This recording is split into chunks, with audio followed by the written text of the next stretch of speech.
Page of Cups. When the Page of Cups appears, it's a signal to allow the childlike side of yourself to come forward.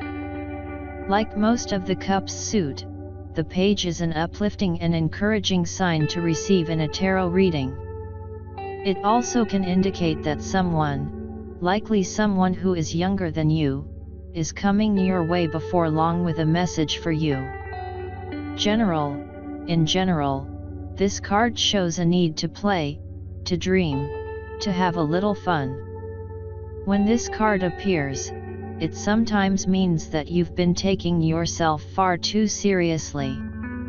Margot Fontaine said, "The one important thing I have learned over the years is the difference between taking one's work seriously and taking oneself seriously. The first is imperative and the second is disastrous. Know the difference. Work, even if things have been lousy in your job for the last 10 years, the appearance of this card shows that there is cause for hope and positive anticipation. No matter who you are, you have professional options. Life can change on a dime, and sometimes those changes are positive. If you're unhappy in your current work, know that you hold the key to changing it. Love, a younger person, even younger by a few days, may be part of your love scenario. Remember that love doesn't know of age. Don't discount people who are younger purely on that basis. This card in the context of love can mean that someone is about to sweep you off your feet. Give them a chance. Finances. If your finances are in a holding pattern because of decisions that must be made by someone else, the appearance of this card says that the time is growing nigh. Your financial situation is likely to take a turn for the better. If you're in the market for some big ticket items, don't scrimp on your homework. Health. Listen to your body with great care and great compassion. What might it be telling you?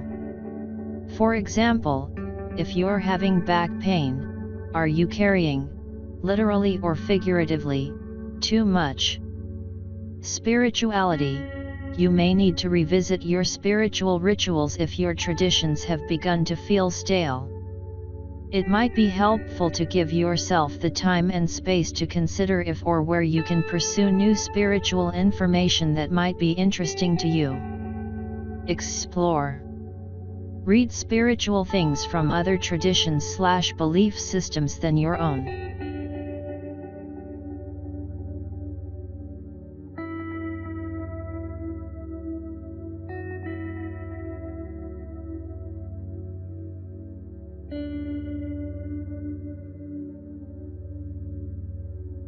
Tarot history.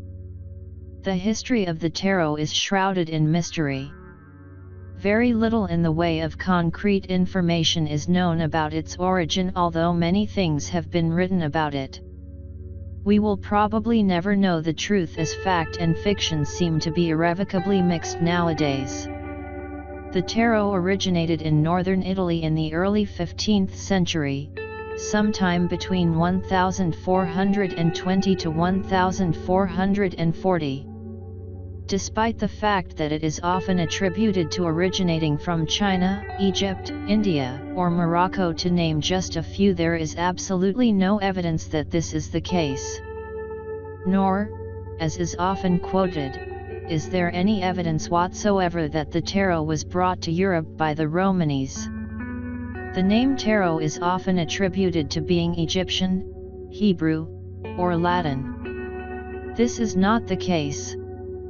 The earliest names are all Italian in origin.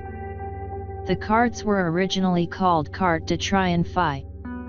Around 1530 the word tarocchi began to be used to differentiate them from a new game of triumphs that was in vogue at the time.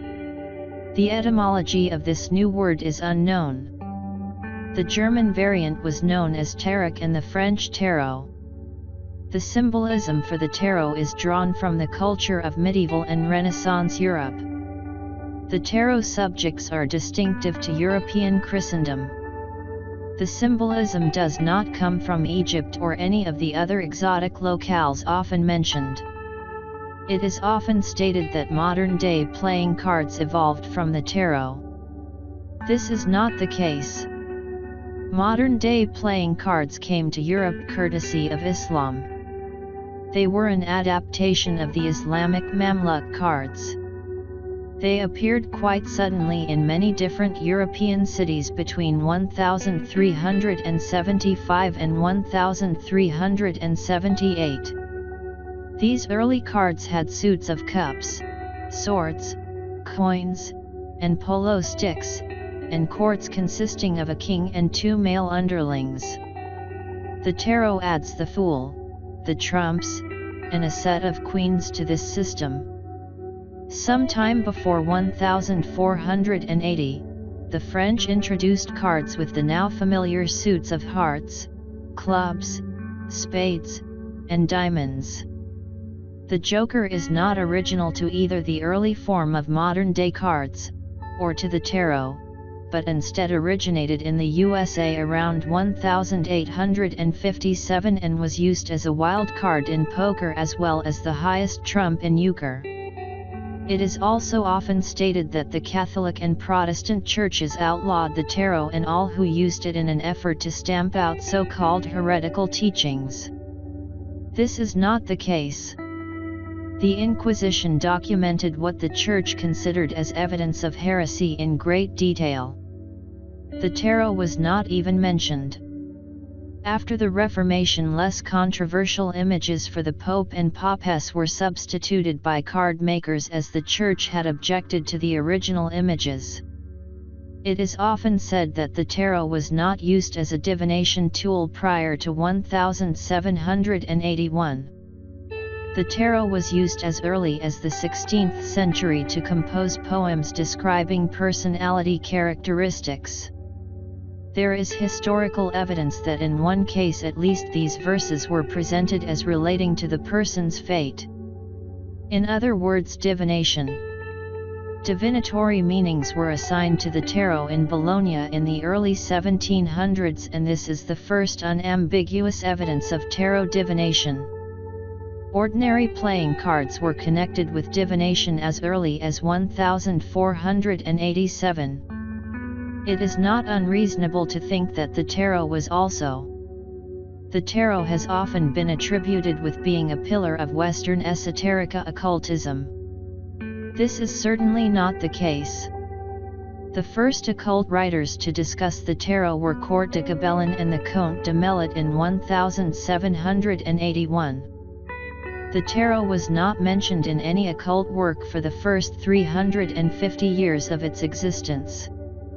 The terms Major Arcana, Minor Arcana, High Priestess, and Hierophant are anachronistic when referring to the older tarot decks. The historically appropriate terms are the Trumps and the Fool, the suit cards, Papess or Popess, and Pope. Likewise, Pentacles and Wands are relatively recent substitutions for the traditional suit names of coins and staves or batons. The original Italian titles of the cards were in some cases different from the later French titles that have become familiar to us through the Tarot de Marseille and its descendants. Also, the ordering of the trumps varied considerably in Italy where the cards originated. It is not known which ordering is the earliest one. Even the number of cards in the deck varied a great deal.